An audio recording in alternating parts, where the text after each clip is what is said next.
Welcome, everyone, to Winning in the Shadows. Andy and Jim, we're going to break down UFC Abu Dhabi, Whittaker, and De Ridder. Interesting card. I think we got a lot of bettable spots on this one. Chalky favorites. There's going to be a couple that trip us up. So we're going to try and walk through it and get these breakdowns, guys. Let's get after it. Hit the like button and subscribe to the channel if you haven't subscribed to the channel. It really helps us out and you get notified whenever we get these videos up to you guys. All right, here we go. We're starting off with Martin Buday and Marcus Buchecha. I think it's Buchecha. I'm sure the comment section will be on that. Don't worry, we'll find out. Yeah, they'll be on. Shout out to whoever left the one with Kennedy because that was the best. We knew how to say his name after that. Shout out to whoever made that comment. It was pretty good. Yeah. So again, I look up announcers announcing their name, and you could listen to 3 different announcers. You get 3 different pronunciations. So I don't want to hear it if I butcher somebody's name. All right, going to you first, Martin Buday. Marcus, who do you like? Well, we know what Buday is at this point. This is right in the part of somebody's career where, you're not going to see anything new. You can't. The only difference you'll see is a little bit in cardio, maybe if he has a good training camp. But the talent is what it is. And he is a big, lumbering heavyweight with very slow hands, poor head movement, who's going to want to win by clinching up and throwing knees. And he's going to kill minutes. He's going to eat minutes. If he ends up on top, great. But his takedown offense is very abysmal as far as getting high level to the ground. High level, the key word here. Anybody at heavyweight can fall over. Not impressed with him. This Marcus, he's got a lot of hype behind him. I've heard some real interesting stories about him this week and how good this guy really is on the ground. And in the heavyweight division, my God, is that becoming a necessity? Like Jalton Almeida, these guys that can wrestle, Tom Aspinall, Volkov's got a ground game to him now as well. So I have high hopes for this guy. I think Buday is what he is, and the UFC is just putting him out there to get beat up, essentially. They know he's good at taking a beating. And this is most certainly the gentleman they want to push. So I am going to take Marcus in this fight. I think he is live for a finish as well because we have seen Buday gas, and if he ends up bottom, he ain't getting up from Marcus. That's what we've seen from tape. Yeah, I mean, he's obviously got, just decorated jiu-jitsu grappler. So, it says 5-1 as his record, but that excludes somewhere in the neighborhood of 500 grappling fights. And, listen, he has a rear naked, north-south choke. There's a ground and pound, but again, on the ground, there's a heel hook. Loses to Umar Kane. That fight was awesome. Kane's a beast. And then, coming off another rear naked. It's easy to just say Marcus by sub, but sometimes you don't overthink it. That's what Marcus is going to try and do. He's going to try and get it to the ground. I mean, look at Buday's split against, Presky, Jake Collier, Josh Parisian. These guys aren't around anymore.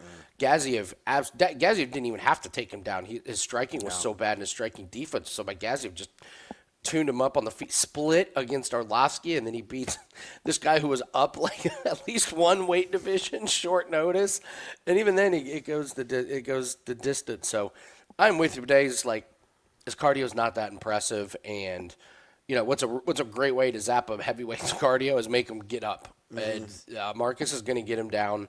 I also have another reason, a silly reason why we should like Marcus. Who did we love last week? Vinicius Oliveira. Look what his given name was. Marcus Vinicius Oliveira de Almeida. Let's go. It's a laundry list of all of our favorite fighters. Yeah. Yes. If only his given name was Marcus Tom Aspinall Oliveira. But Marcus is the pick. Listen, I can see taking. You want to get a better price? Yeah, him by sub, I guess. Ground and by finish. You don't want to get the ground and pound and be pissed off at yourself that you did the sub. But yeah, I think he can finish Buday on the ground and get him out of there. So, all right, we move on to Mohammad, Yahya, and Stephen Nguyen.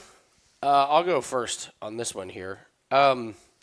In Yahya's last fight, when I did the tape study, I came away and I said, this is one of the worst, like, film studies I've done with anybody that's got a pulse. Like, yeah, you give me film study on Contender Series guy, it's 3-1, it's not going to look great. Yahya looked terrible in UAE, I thought. And he's like a UAE, like, I think he's a former champion or something. Yeah, but yeah. 3 championship bouts. Trevor Peak wrestled him, took him down, and this was like the easiest call ever. Fernandez by finish, and he didn't even need to get it to the second round. Not only did he knock him out, his leg was chewed to bits with some leg kicks. Yahya has one move. It's this like kick and this knee. It's so predictable. He doesn't throw very many of them. His striking defense is bad. I really think he's terrible. I think he's nowhere near UFC caliber. And the fact is, this guy used to, a couple fights 2020, then 3 in 2021. He fights in this area in 2023, takes damn near a year off, and they give him another fight in that same area. And here we are, damn near a year later, with another fight in the same area. Like, they know he's not good, but he's from that area, local boy, someone to root for. Stephen Nguyen, we've had a really, really good read on Stephen Nguyen. We picked him to – I watched this Contender Series fight that he lost and wasn't impressed. He goes to LFA. They give him another chance. He wins. Then they make him, come back because they weren't all that impressed with him. And what a setup to give him A.J. Cunningham. I mean, what a setup. So I've been betting on this guy, and Stephen Nguyen is the ultimate, it's just not that impressive. He's got tools, but it's just not that impressive. His striking's okay, but he doesn't quite throw enough. We bet against him against Jarno Aarons. First round, he looked terrible, but I got to tell you, he started to settle in. I think he was nervous. He got better as the fight went on. He showed really good toughness. It ended up being a pretty good fight. Not the most technical fight in the world, but he's got good enough striking, and he's going to throw a lot. That's one thing we do know about Nguyen. He's not shy about throwing a lot. So this thing's like minus 330 right now. I think Yahya's just absolutely awful. I think Stephen Nguyen can do just about what he wants. Does he get the knockout? I don't know. Yahya took a nasty shot last time, and his leg was so bad that even if he didn't get caught on the chin, that was destined for a leg kick TKO. So Stephen Nguyen, if he lands 100 significant strikes, which he easily could do, one of them could take him out. I got Stephen Nguyen, and I got it by kind of an ass kicking. What do you think? Well, first of all, just look at the worldwide rankings underneath their names. Yahya's 339th, and this guy's in the UFC. That's the number that sticks out right there. If this guy was from Canada, he ain't getting fights. What, right? Right? And Canada doesn't even have a hotbed. But, yeah, he's probably not getting fights. Perfect breakdown of these two guys. The leg kicking is a huge problem for Yahya. It got exposed. Even if he makes the corrections in the gym, I don't think he's built to take that kind of damage. Not that Stephen Nguyen is a big power guy, but look, once it's on tape, it's on tape. So you have to assume, you don't have to assume, you hope that Stephen's corner is going to say, look, we can hurt this guy to the legs. We can put a pace on him. His cardio's bad. This is not going to be a one-shot knockout if he gets him out of there. It is going to be a wilting of Yahya going in because he can do this for 3 rounds, and he will walk through fire for 3 rounds. If you put A.J. Cunningham against Yahya, I'm betting on A.J. Cunningham. Me too. Sorry, I just am.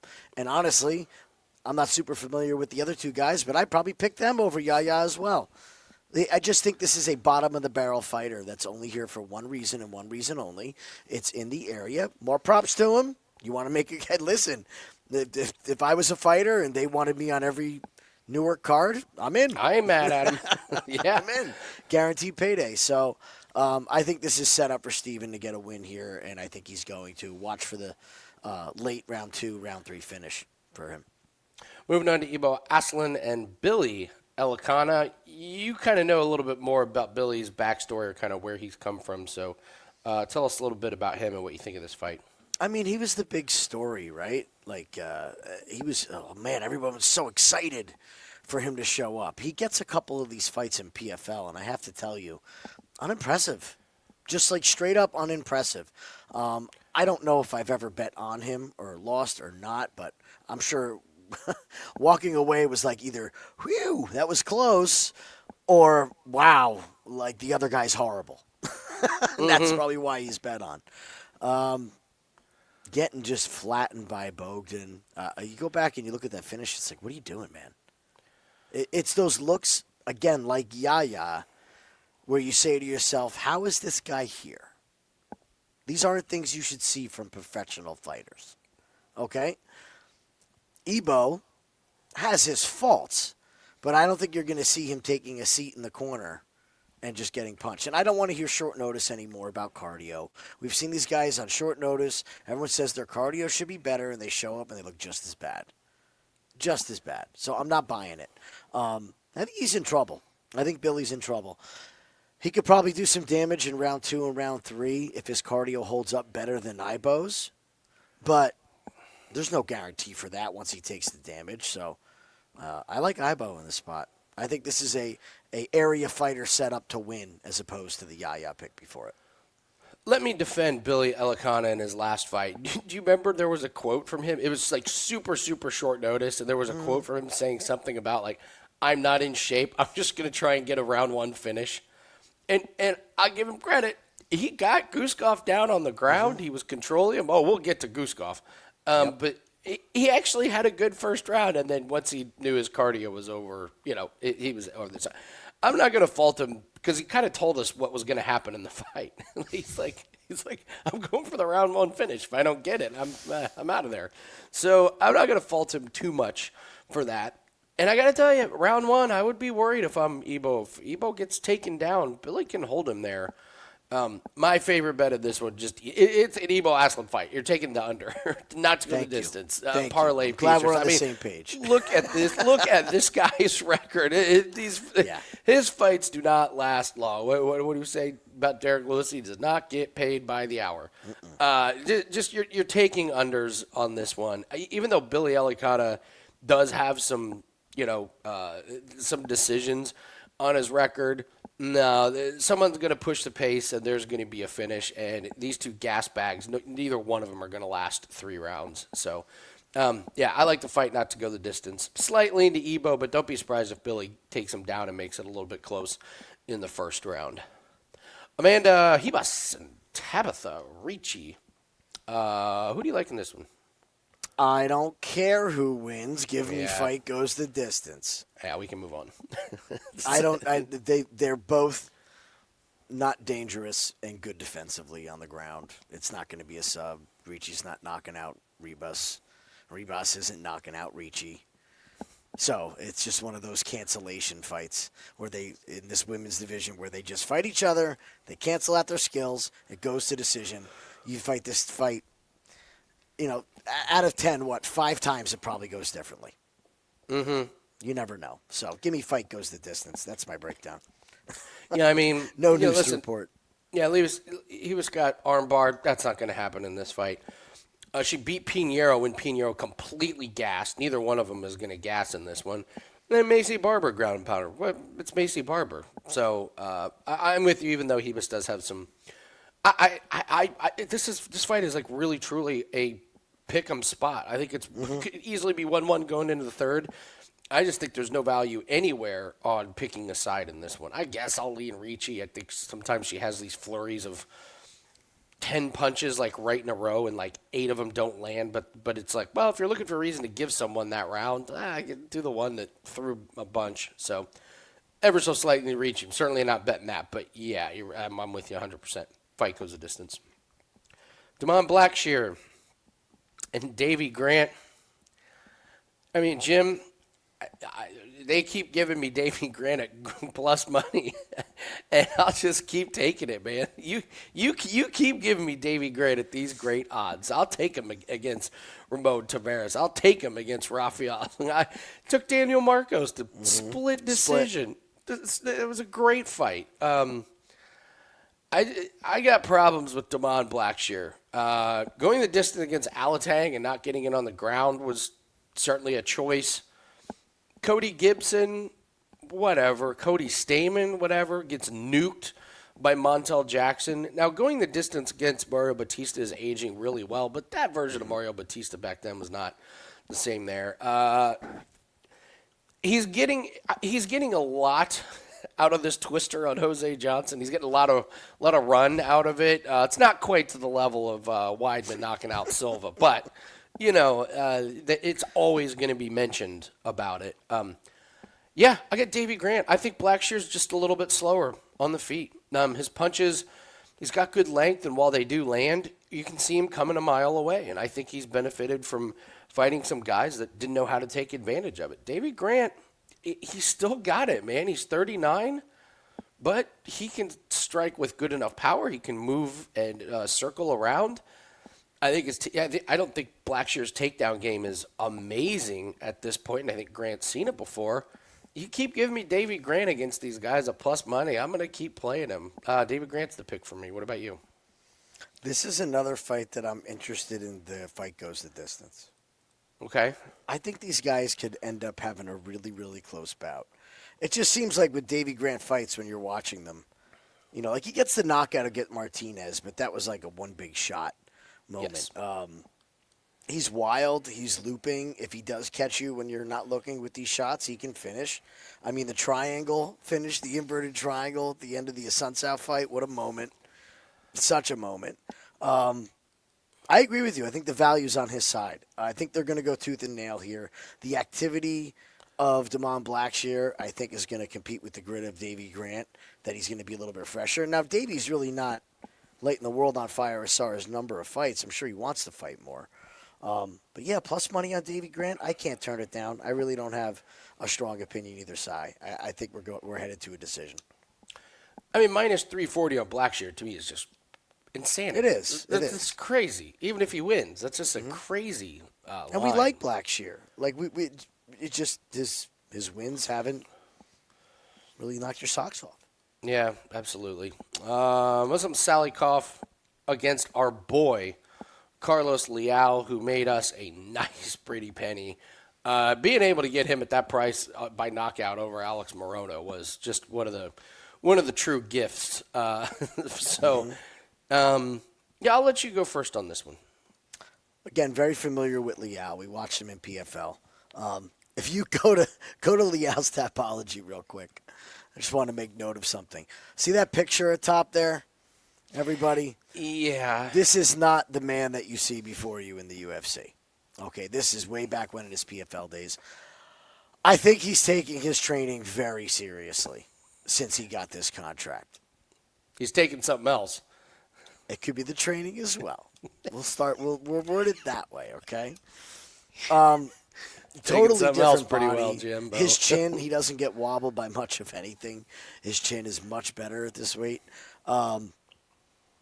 I can't argue with Leal over Salikhov. I like Salikhov, but he's older. He's a contingent on the knockout with the crazy spin moves. I get it.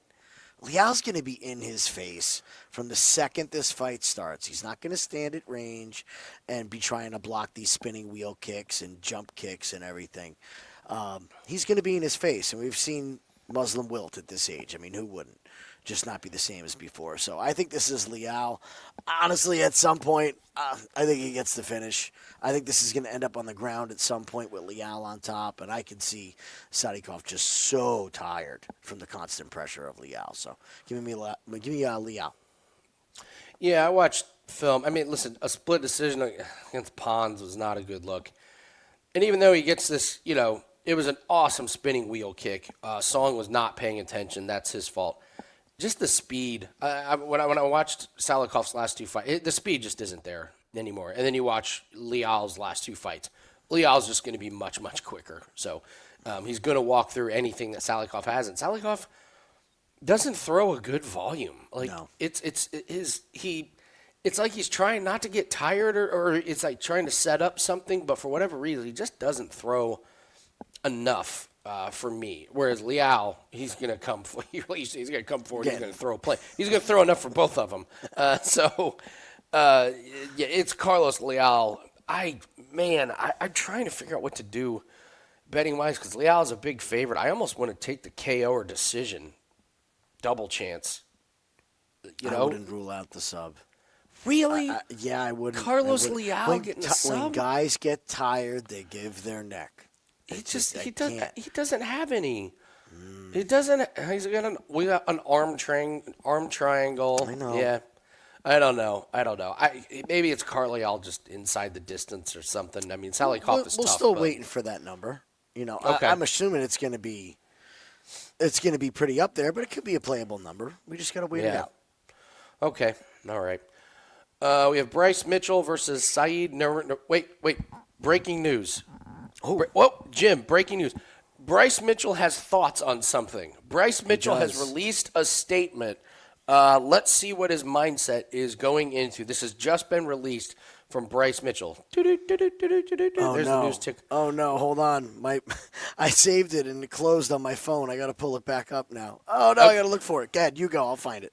Okay, so Bryce Mitchell has some thoughts. Bryce Mitchell moving down in weight class. This moving down in weight class thing, I think sometimes it gets a little bit overblown, especially because Bryce has never been the biggest guy in the world. So he's going to try and wrestle, but is his wrestling all that good? I don't know. And here's the thing. He moves down a weight class, and the thinking is, well, Mitchell's going to be bigger. Well, he's also going up against guys that are going to be faster. Saeed's going to be faster than some of these guys that he's fought. When I look at what's happened to Bryce Mitchell, first off, I mean, getting choked down and taken down by Gene Silva was crazy. Barely beats Kron Gracie in a fight he looked horrible in. And I just keep going back to that. I don't think he's the same after that Josh Emmett knockout. I remember Jim and I watching it live, and we were terrified for Bryce Mitchell's life. It was one of the most brutal knockouts. I don't think he's been the same since mentally. Just look at his Instagram page. And Saeed, listen, Saeed, does he have cardio issues? Yeah.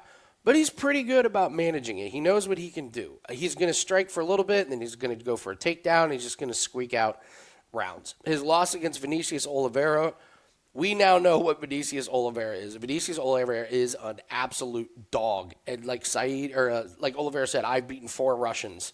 My game just matches up really, really good against him. Money keeps coming in on Bryce, but I like Saeed in this one. And here's the other one. What do you think the judges over there are going to want to do if it's a close round? Give it to Bryce Mitchell or give it to Saeed Nurmagomedov? So I get Saeed Nurmagomedov, who didn't get absolutely blasted KO'd by Josh Emmett and hasn't been the same mentally since then. I get Saeed, who definitely has the better camp. I know that we've heard that Bryce Mitchell's been over in Abu Dhabi training, but he's training with TJ Brown. Whoop-dee. I just think I got better camp, better mindset. I got better striking by far. Bryce Mitchell's striking is laughable. I know he tries to throw a lot, but it doesn't really do much. I just think Saeed's game is a little bit more sophisticated. Saeed's the pick. I just think Bryce Mitchell's damaged goods after that Josh Emmett. He just hasn't been the same since. So did you find that? What's the worst is that this isn't. This crazy quote that we wanted to read isn't the worst thing that Bryce Mitchell says. So if you Google Bryce Mitchell, all that comes up is the statement that we all know. Yes. I can't find it again, but it was. I'll find it. I'll post it on Twitter. Give us the cliff notes. Here's the long and short of it. He's going on and on about how the U.S. has guns and knives and all this stuff. And then all of a sudden shifts gears to the fact that the Nurmagomedovs have built an army, and he is here to face the army that is put forth because he's fighting for his holy father. Kind of. I think there were sinners involved. Yeah, it's a typical Bryce Mitchell comment. This is the guy who his training is punching a pig in his backyard, hanging from a forgot tractor. about that. Let's not forget this one. Bryce's skill set, very good on the ground. He's got no stand-up to speak of. None. That's the biggest problem for me. I don't think he's going to take down Saeed and hold him there for 3 rounds. And at some point, we've seen Bryce's gas tank go to hell just as bad as Saeed. So I think I'm getting everything that you said and then some on this fight. You know what I love too is I haven't heard a huge argument for Saeed. So is this the one that you're right. everyone's overlooking? So I love Saeed. You love Saeed. I think we're done with Bryce. I think we're done. I hate to say it, but I think we're done. I think people. We should just say about what are the biggest things that people have glossed over. They glossed over the Jamal Hill injury. It's good. The Vinicius Oliveira injury, they glossed over. All the side hustle theories. The fade the baby, the side hustle, just glossing over this. I just don't know how you can gloss over what happened to Bryce on that one. I don't want to compare him to Antonio Brown, but Antonio Brown was never the same after that Fontes perfect hit.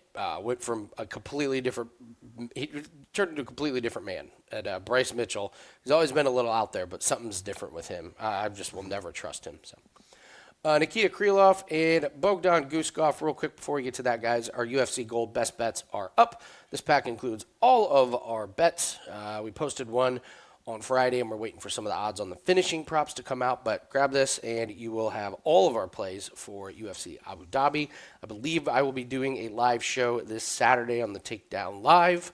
So it's on the Winning in the Shadows YouTube channel. It's called Takedown Live. You guys know about all this. So come and join us. It starts at noon our time, which is always fun. Love the daytime fights. So I don't know if Jim's going to be able to make it, but there will be a Saturday show. More importantly, go get those. And telling you guys, the live show, we've made way more money off of live bets than we have pre-fight bets.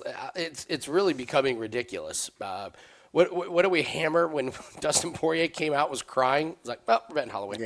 We're betting Holloway. So the live show, you just see all of these things happen, and yeah, it's really, really good and profitable. So a lot of fun. The reason why we work so hard all week is so we can sit down and watch the live show for 6 hours because it's worth it. It is 100% worth it.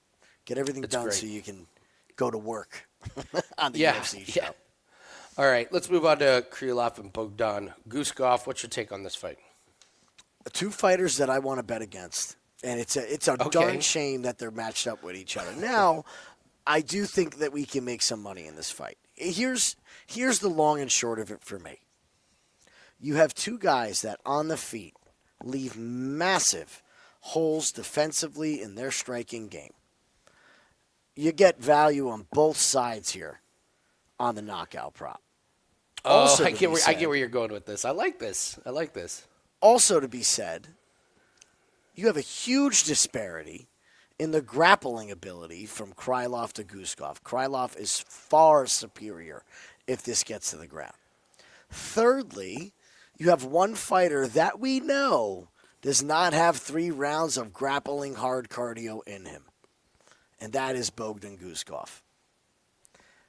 If Krylov can get out of the first round, I think he is going to melt Guskov in the second. The grappling disparity is way too much. And I know Nikita just got knocked out, but it was a clean shot. He was coming in. He was wide open. I don't see the striking precision from Bogdan to be able to do that once he gets a little bit tired. Yeah.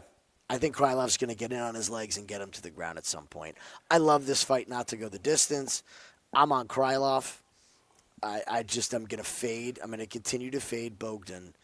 If he beats me again, I might have to rethink. But I just don't see this guy again as having the skills to be here. Krylov inside the distance is the play. I feel pretty strongly about it. Guskov. All right, so I bet way more than my normal amount when he made his debut against Ozdemir, and that fight went exactly like I thought it was going to. So what happens to Guskov? Well, he gets to fight Zach Pauga, he fights Ryan Spann, and all he needs to do is survive the first round. Give him credit. He did. And what happens to Ryan Spann in the second round? He gives up. And then he gets the gift of Zach Pauga. He gets the gift of Ryan Spann in the second round. And he gets the gift of Billy Elekana sitting on his couch. Yep. And takes a fight. And again, he's losing in the first round to Billy Elekana. And what does he do? Survives the first round to a guy that said, I got first round or nothing. So, okay. Listen, 3 wins in a row in the UFC is always going to be impressive. But now you're going up against Nikita Krylov, who took all this time off and just made a stupid move coming in, charging in the way he did against Reyes with his chin like all the way out there, just waiting to be. But it was a sick shot. It was really good. Mm-hmm. I look at it like, he had this 2-year layoff. Shoulder surgery. Yeah. The shoulder surgery was before the Reyes fight. Yeah, and also his first fight back. Also, there was something about fighting in the war. Like there was nothing's confirmed, and I don't. Nobody knew what he did, but so it's weighing on his head. It's weighing on his head. Yes. So Dominic Reyes knocks him out. I think he got the rust out of his system. I think this is Krylov by finish. I mean, it ain't going the distance. This fight's not. This fight's not going the distance. Not with these two guys. That's the best bet. Yes, fight not to go. But I think the finish comes from Krylov. I agree. We're on the same page there. I can't get that picture in my head of Guskov losing to Billy Elekana in the first round. Krylov gets to that position, it is over. So we'll move on to Almabayev and Jose Ochoa. Great fight. What great matchmaking. How do you see this fight going down? I have strong opinions about this fight. I don't, so I'm all ears. Yeah, I'm a big Azu fan. I'm a big Azu fan. Any fighter who's got a hat, man, I wonder what the stats are if you just bet on fighters with hats. Not the backwards baseball hat like Marab. Start going through it. If they're wearing a hat, Orobai. He's got a different hat, right? Doesn't Shavkat? Shavkat's got a hat, yep. This will be a fun one for the next Takedown Live. We'll do all our hat winners. Even if they're not hats. How American are we? The hats. Traditional garb. Is that better? Much better. Very sophisticated. So I like Azu. He's a forward pressure wrestler. He will shoot and shoot and shoot and shoot and shoot again. But I also like his striking. I think he shows good head movement. It's not big-time powerful striking. He got checked against Kopp, and we kind of very quickly into that fight, what did we say to each other? Oh, no, he's not ready. No, Kopp was just... not ready. Not ready. Yeah. So I think it was a good learning experience. Again, young fighter in his early 30s.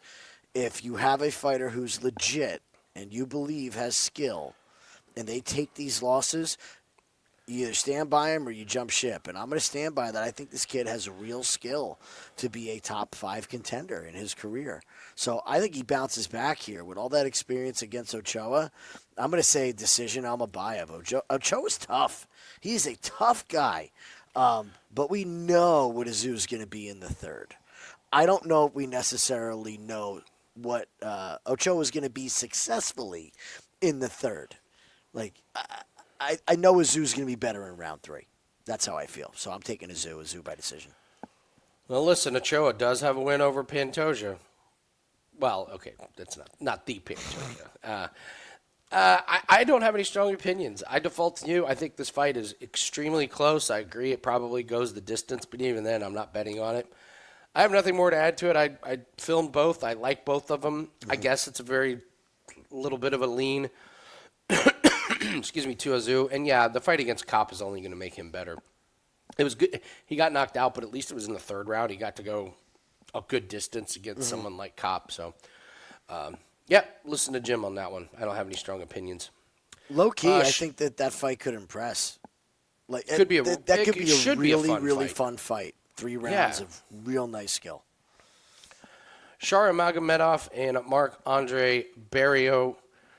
Interesting fight. I mean, Shara is a massive, massive favorite. You think it's warranted, or you're saying hold on here? What do you think? It's never warranted with Shara. It's never warranted. Based off his performances? Come on. We know why this guy is here.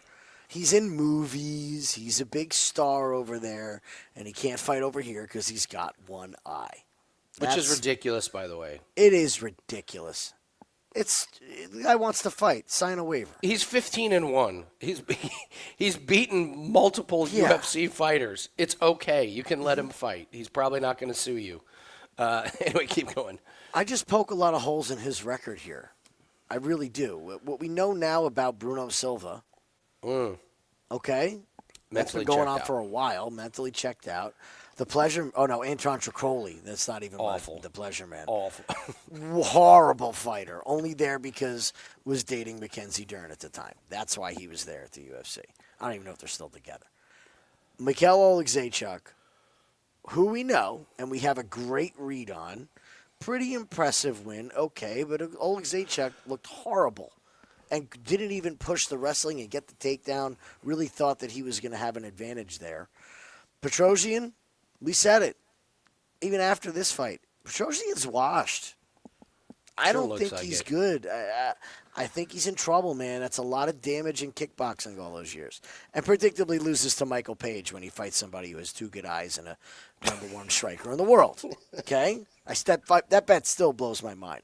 So, no, the number's not warranted. The number's that way because we have to decide if Marc-Andre Barriault's chin can hold up against Shara Magomedov. This is the entire fight in a nutshell for me. Okay? If you believe that his chin can hold up and Shara's not a knockout artist, then you're betting on Marc-Andre Barriault because this is the biggest wrestler that Shara has ever fought. And he's not even that great of a wrestler. He's not like the elite. He's not, but he will blow the other guys he's fought right out of the water when it comes to wrestling. So if he can't knock out Marc-Andre Barriault, this is going to be a real ugly third round for Shara.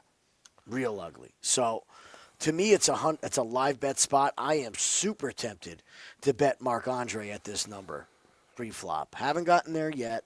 I have to do a little more research here. It is only Wednesday, but I think, man, you guys already know where I'm going on my my parlay buster for the night. So I'm going to pick Marc-Andre. Haven't bet it yet.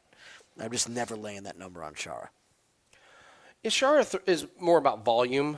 Always has been. I mean, listen, the knockout against Tricoli, I can't even believe it got to the third round. And then, Petrosian, it wasn't like an awesome power shot. It was this crazy double spinning back fist that, we've never seen before. So it's not like he's known for his knockout power. I'll go head to head with you, and I'll just say Barriault's chin is not going to hold up.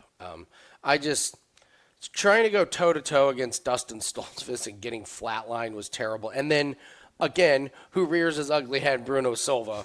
And then Bruno Silva, I think he quit. I think Bruno Silva retired after that. I don't think he's got a fight. Yeah, he doesn't have anything scheduled. So he's got a long recuperation time. So yeah, true. I got Shara by KO. You want to get better odds because you're right. If he wins, really, really good chance he at least gets to the chin at least once to Barriault. So I'll take Shara. This is one time where I would say you don't gain anything in the submission prop.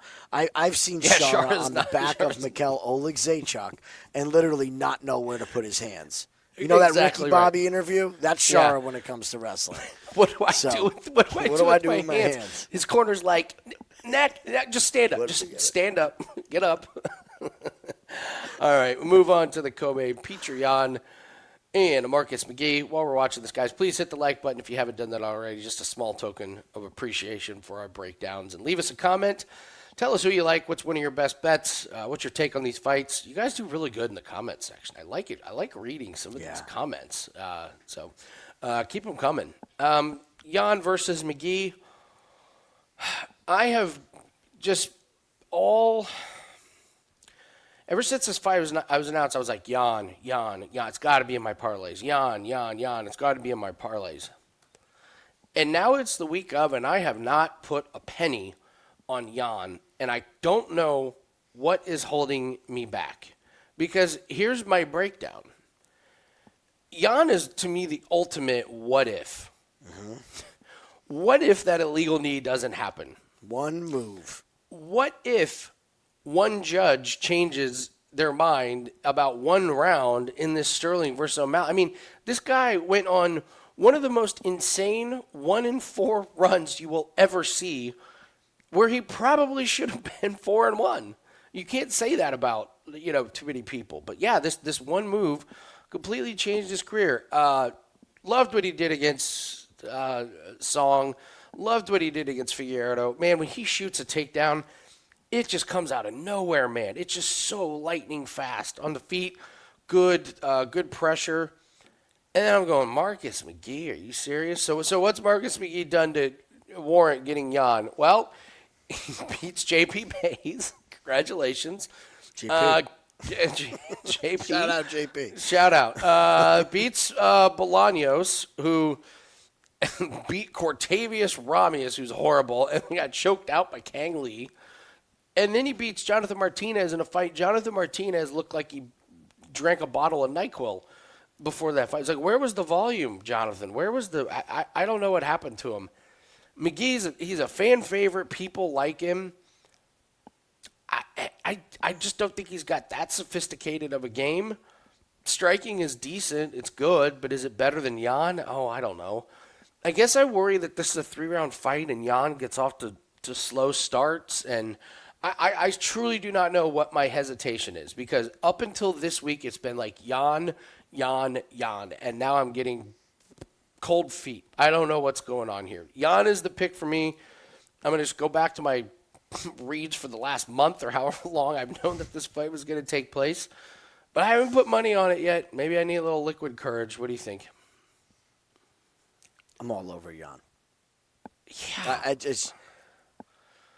Here's the thing. Go to Jan real quick. There's one thing that we forgot to mention here. And you did a great job. You hit all the... That unanimous decision for Merab, would you say that's the closest fight that Merab has had in it's quite a really some good point. time? It's a really, really good point. I mean, he finishes... Sean O'Malley, right? Look at he's non-competitive. Umar was a great fight. A great fight. That was a close one. But yeah, you're right. O'Malley, I thought, dominated. Cejudo looked great. But yeah, Jan pushed. Yeah. I would say the Umar fight was probably the closest to Rob, but Jan's got to be second. Absolutely. Yeah, there was a lot of arguments that Jan, I didn't think he won, but there was the argument there. And there's always the argument with Jan because he starts slow. Yeah. So the reason why I think everybody's a little hesitant, this number hasn't gotten too out of hand yet. I mean, I thought this number would be in the 400s, 500s by now. I really did. Really? It's not getting there. Let's keep in mind this is the number 3 ranked guy in the world who's fought former champion. Look at this murderer's row of just, wow. Title contender, former champion. And now you have the 13th ranked in his mid-30s, Marcus McGee. The maniac. Marcus the maniac. I love Marcus McGee, but this is way too much. He's going to have to finish Jan because we know what he does in 2 and 3. I just don't see it. I don't see him being able to make up the points in 2 and 3. Like you said, with those takedowns and those leg kicks that he throws in close, we've seen McGee have trouble with the leg kicks and be hurt to the legs. It's going to be trouble, man. Jan's wrestling is very underrated. Those trip takedowns are coming. I love Jan. I think it's a decision just because of the toughness of Marcus McGee. All right, main event time. Robert Whittaker, Reinier De Ridder, and then after this we will do our Parlay Busters and our Woulda, Coulda, Shouldas. Main event, Whittaker, De Ridder, who you got? Robert Whittaker should absolutely roll here. Should run through Reinier De Ridder. If you go back and you watch the striking of De Ridder standing up, it is abysmal.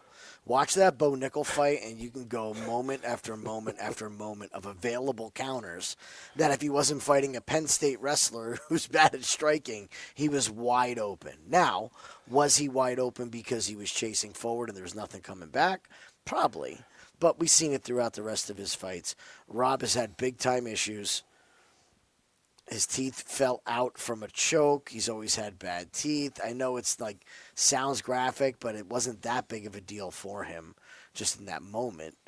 I don't like the fact that he's trading with Israel Adesanya. I will say that. All this said that Rob should win, I'm not betting against the Ridder. I'm just not doing it. I'm not willing in a main event, in a 5-round fight, against an aging former champion who's got a lot of miles. I know De Ridder's not that good, but the guy keeps winning. He keeps winning. And you don't have to like him, but he keeps printing tickets. Okay?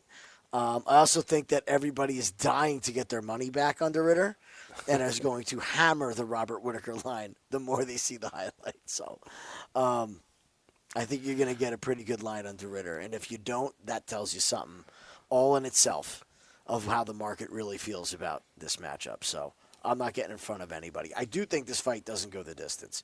Either De Ridder's done, like smoked in the second round, beat up, or he's going to take Rob down and submit him quickly. Robert's ground game is rough. The under 2.5 is what I've circled because it's a fair price. I mean, look at De Ridder. I mean, when he wins, knees Bo Nickel, who looked terrible, gets Kevin Holland down, smokes him.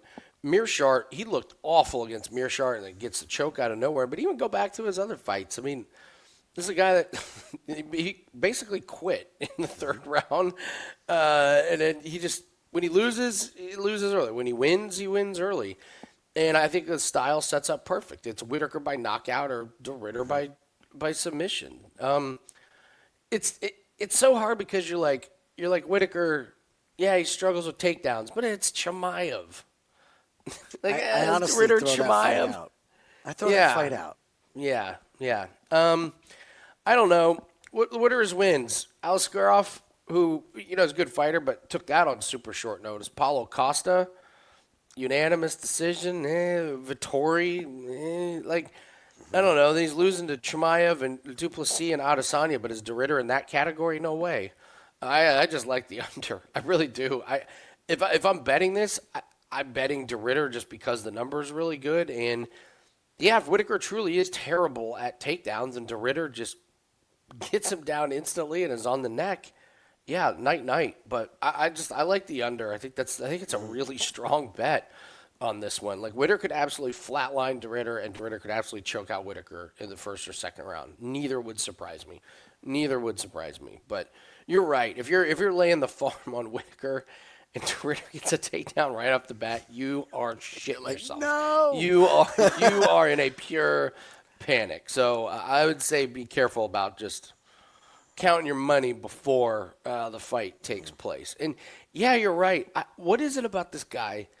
I don't know. But there's something. He reminds me of his Tim Tebow. Whatever was like, he's awful, and then he wins. Yeah. Except he's 3 of 18. They win 10-7 or something. Like De Ridder, it's like Gerald Mearshart, okay, and then he's losing. You're like, oh, see, fraud, and then he wins. You're like Kevin Holland, oh no, well, wait. De Ridder subs him or gets him out of there immediately, and then Bo Nickel outright. No, Nickel's now a striker. You're like, how does this guy keep winning these fights? Like, what is it?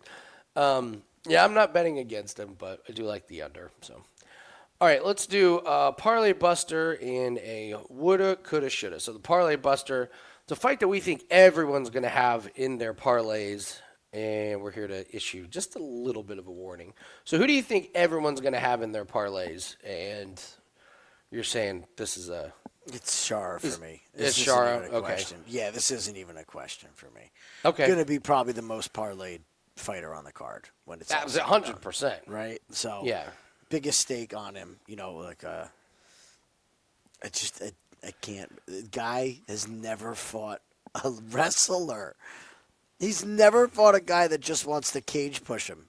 Yeah, I'm clinch against. He's no idea what he's in for, and if he doesn't knock him out, I think you're really, really worried in round 3 with your parlays. You better hedge live because you're getting a great number on Barriault if Shara's winning. I'm going to my boy Davey Grant. Have fun, knock yourself out. You put Blackshear in all your parlays. Go for it. You keep betting against Davey Grant. No way. Look at that face of a winner. He looks great. I watched one of his interviews today from this week. The dude looks great for 39. He really does. He is great. He is great. So Blackshear's slow on the feet with his striking. Grant's gonna pop him. So all right, woulda, coulda, shoulda. What's the bet on this card that we'll go, man?